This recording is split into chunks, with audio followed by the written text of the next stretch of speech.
Once Disney trudges through the upcoming failure that is Captain America Brave New World, they've got just a very short period of time before Snow White eventually has to come out. I'd imagine that there's probably been conversations behind the scenes. It's like, can we Batgirl this? Does it ever have to come? Can we just put it on Disney Plus or something like that? It's like, nah, there's way too much money invested in this stuff. It's just going to be interesting to see when it's all said and done what ultimately is a bigger flop, Captain Black Falcon America Man or Rachel Zegler's Vanity Project, the latest bomb on her resume. It's going to be interesting to see because this film, okay, has a ton of issues around its marketing, its plot, its characters. I mean, every conceivable avenue is a dead end of failure. One thing that even normies are turned off, if they don't even know anything about Rachel Zegler, which it's kind of interesting, right? Because I think she definitely hit the mainstream, and even if it's been about a year and a half since people were really rabid to see what stupid things she had to say next, like they'll still get their memory refreshed when they start to see that Dutch boy haircut hit the TV spots and those abominable looking dwarves, because that right there, that's going to take a lot of people out of this, okay? But Disney, it's going to be interesting, right? Because they just kind of have to weather the first half of the year, because into the summer, well, things could get a little bit better, okay? Like, I'm not looking forward to it, but I know a couple of films that are going to make a gargantuan amount of money. The live action Lilo and Stitch and the live action Moana. I mean, Moana 2 just cracked $1 billion. Disney's second, and if you throw in Deadpool and Wolverine, I mean, you got the third $1 billion film of 2024 out there, the only ones on the year. And Lilo and Stitch, it's still popular, and even Mufasa's mediocre results point in the direction that as long as there's not a lot of controversy around something, people are still willing to give Disney a chance. Some certain polls would tell you otherwise, but we'll talk about those at a later date. But the Snow White film has so much working against it, but we're going to focus on two specific things. First and foremost, we got to be talking about those atrocious looking dwarves, those CGI abominations. At the moment everybody's seen this, like, yeah, what do you spent how much money, and this is the best that you can do? And as I've been recently watching The Hobbit and the Lord of the Rings movies during my time off, I can tell you that Peter Jackson back in the early 2010s, he did a decent job, except for some of the far shots, but working in the CGI, like, it wasn't that bad. It's not great, and obviously I prefer, the practical effects of The Lord of the Rings. The fact that those still look better than, comparable shots in The Hobbit just lets you know that, practical is always going to trump digital when both are operating at its maximum potential. But Disney could have dodged an ugly Snow White controversy by listening to Peter Jackson's blunt take on CGI dwarves during the Hobbit era. All right, what did PJ have to say? Jackson, who knows a thing or two about blending special effects and real performances, famously slammed the idea of CGI dwarves, saying it would have been crazy to go that route.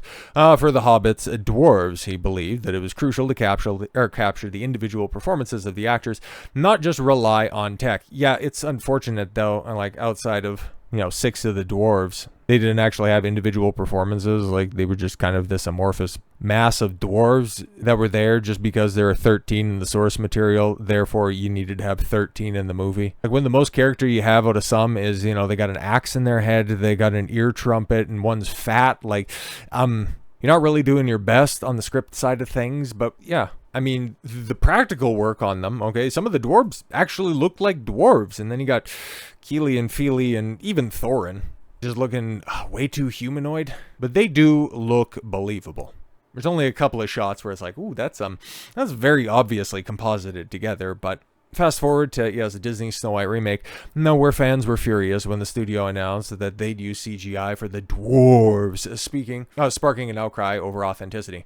Despite the backlash, Disney stuck to the CGI plan, but fans are still not over it. What Jackson knew and Disney seemed to ignore was that sometimes real performances trump even the most cutting-edge technology. Couple of quotes from PJ here. I do think that the degree of performances that I want to get out of some of these characters, and we're getting to the point where digital effects are certainly overtaking prosthetics to some extent. Yep, to some extent. Okay, I agree. It didn't work for the orcs because, Jesus Christ, like, just the downgrade in orc quality. Well, even with Amazon, do we even need to drag in Amazon on this one? Yeah, because the orcs look like ass in Rings of Power, but that's very much barely in Lord of the Rings. But just the drop off in design due to a reliance on CGI from Lord of the Rings to The Hobbit with orc design, it's like, it's incomparable. Just take Azog and Lurtz, okay? Take Bolg and Gothmog. Like, some are iconic and others just look like mid-level video game bosses. It's whatever, man. Okay, for instance, in the movies we're making now, back then, I guess, we have a lot of dwarf characters. Now you would never make the 13 dwarves of the Hobbit CGI characters. Oh, now you would never make, the 13 dwarves of the Hobbit CGI characters. That would be kind of crazy. You'd virtually be making a Pixar film. Yeah, exactly. You want to get all of the wonderful joy out of the individual performances. However, The Lord of the Rings, we had actors and prosthetics playing the orcs, and I was always a little frustrated by that. If I could have afforded it then, I would have much preferred to have all of the orc CGI. Now in The Hobbit, I can. Jesus Christ, man. Okay, and this is a hot take.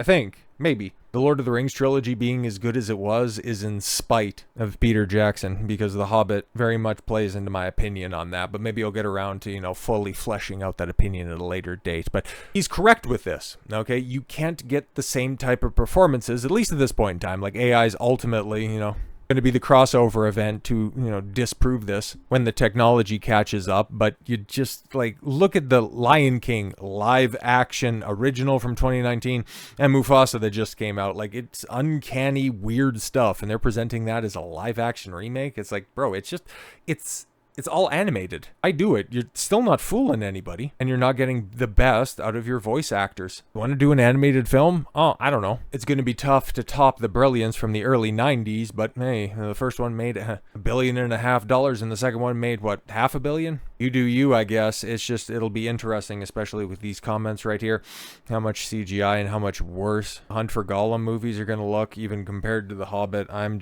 braced for the worst on that, man. It's going to absolutely suck. But as for controversies in regards to Snow White, I mean, it's not just this film that's going to ultimately take a dive. It's going to have a knock-on effect. Okay, because we've seen what has happened before.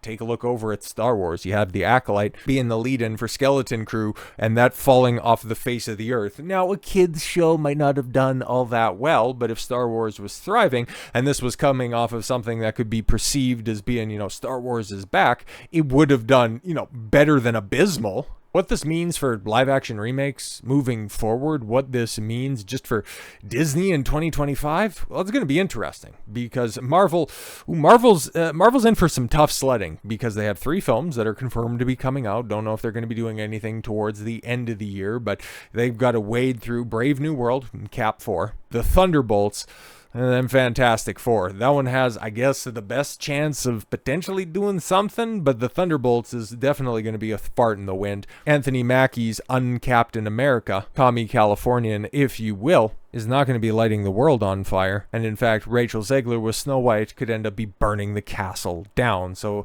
an insider claims Rachel Zegler's Snow White box office could derail the Ray movie and Frozen 3.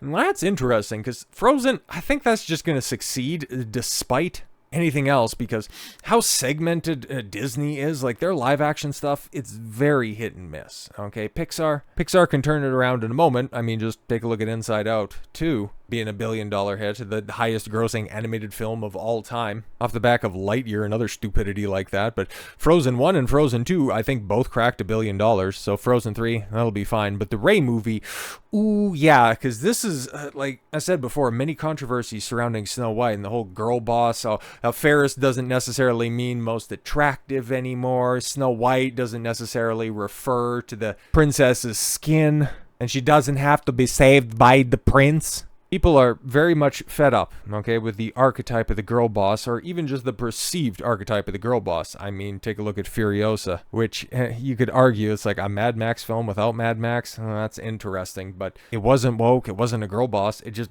didn't do numbers like that. But yeah, Snow White laying the groundwork for the eventual Ray movie bomb. I mean, you could kind of lay that at the feet of the destruction of the Star Wars brand, but it could have a knock-on, okay? A source with an excellent track record has reached out to that park place with information regarding Disney projects in development that they believe is tantalizing and worthy of significant consideration. According to our contact, the Walt Disney the company is taking a wait-and-see approach to Frozen 3 and Ray movie scripts, with special attention given to how Snow White, starring Rachel Zegler, performs at the box office in 2025. Despite Moana 2 managing to cross the $1 billion mark worldwide, many feel the film was a cash grab, and that has harmed the franchise more broadly.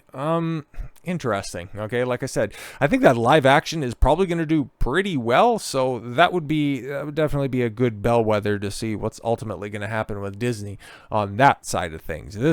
I think this is going to be just a really one-off special case, perhaps. Okay. If Snow White dramatically underperforms Disney's desires, which it very likely will, I'm waiting for projections. We haven't seen them quite yet. And it could point to necessary retooling, given the current socio-political landscape looks nothing like Disney had likely projected when many of these projects were first announced. Yes, exactly. Back when girl bossing was just the hit. But I'm like, what was the trailer? And I'm pretty sure the trailer has over 1 million dislikes at this point in time. But just the sheer apathy.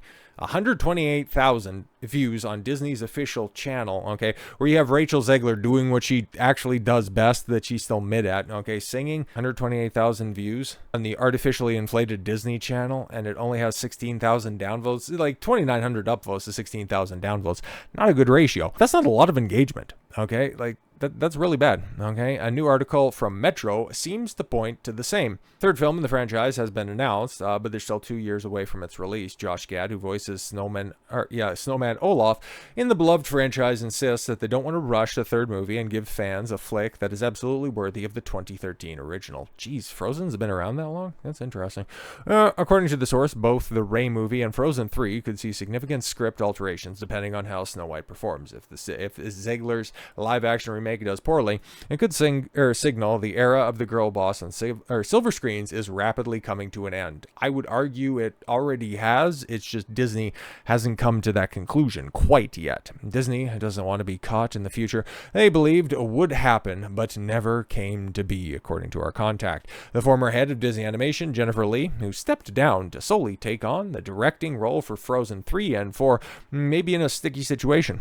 Lee is known for being a staunch progressive and supporter of the alphabet movement. However, Disney has taken a more public view that they will avoid such issues in children's content moving forward. Hopes that Elsa would come out as an icon for political movements may not be allowed under the new Disney dictate. Yeah, because the whole romance subplot of Snow White, that's going to be interesting to see if they just totally neglect that or if they change it a little bit. What's supposed to happen with the prince? Is it going to be kind of Little Mermaid-esque, talking about the live action here, where Ariel ends up saving herself and Prince Eric is just off on the he ends up getting caught by Ursula and Ariel has to go and ram the ship into her at the end in order to save him. It's like that movie just completely and totally passed out of the zeitgeist. But it did have a wide runway right between Halle Bailey's eyes. Kind of the same thing for what audiences are going to do to Snow White. They could do the same thing with Rachel Zegler, as long as they don't, trip over the unibrow. But the Snow White failure having a knock-on effect, it's possible. It's very possible.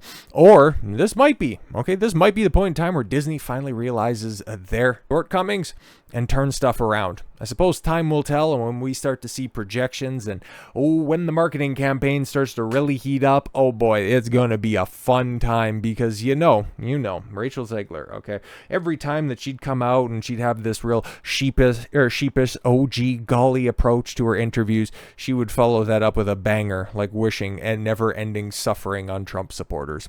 So with all that said, thank you all very much for the gift of your time. I've been Don Consuelo. I want you to follow your gut and get after it. Take care, everyone.